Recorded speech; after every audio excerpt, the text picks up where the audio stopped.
Tingnan niyo lang ang kaibahan ng dalawang leader natin ngayon. Itong si BBM, tingnan niyo. Ang saya-saya. Tingnan niyo yung pagmumukha ni Butod. Ang ganda ng ngiti, di ba? Whereas si Sara Duterte na isang vice president lang, na una pa doon sa mga sa Lanao.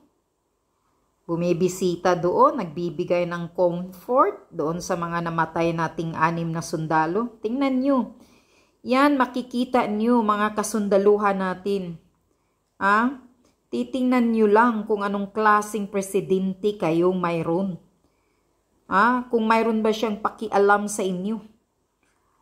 Wala siyang pakialam sa inyo until now. Hindi pa nga siya siguro nagpunta dyan sa Lanao, di ba? Noong panahon ni PRRD, ang bilis ni PRRD na bumibisita agad doon sa mga biktima. Pero siya wala. Tingnan nyo. Pa-date-date pa. Pangiti-ngiti pang hinayupak. Alam mo, BBM, nakakasuka yung pagmumukha niyong dalawang mag-asawa kayo. Sana nabilaukan kayo sa pagtatawa-tawa niyo yan. Whereas yung nagdusa, yung biktima nating mga sundalo, 6 ang nalagas sa kanila. At least si Sara Duterte ang bilis ng aksyon. Tapos magtataka kayo kung bakit maraming mga supporter ang mga Duterte. Wala kasi kayong pakiramdam, hinayupak ka, Marcos ka. Ang layo-layo mo sa mga Duterte.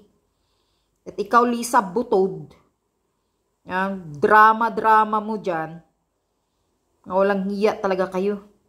Kikita ko lang yung dalawang mukha ninyo, nasusuka talaga ako. Nakakasuka yung pagmumukha ninyong dalawa.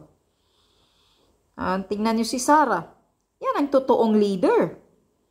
At least may pakiramdam. May siya.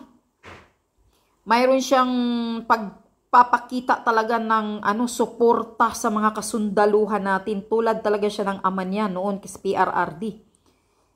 Pero itong Marcos, ang gusto lang, party-party, bangag-bangag, pasayaw-sayaw, pero noon sa concert, nakapunta agad sa concert, nag-helicopter pa, ginamit pa ang chopper ng Pilipinas para sa sarili nilang kaligayahan sa concert na yon.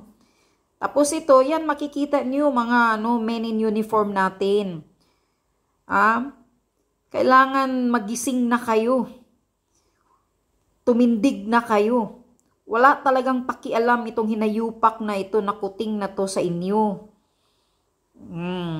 Tsaka yung mga pensyon ninyo gusto pang bawasan. Titingnan nyo lang.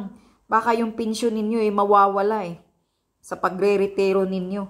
Kayo ang nagsisilbi, kayo ang sa bayan. Protekta ng peace sa bansa natin. Pero binaliwala kayo ng presidente nating inutil. Walang silbi talaga. Kailangan talagang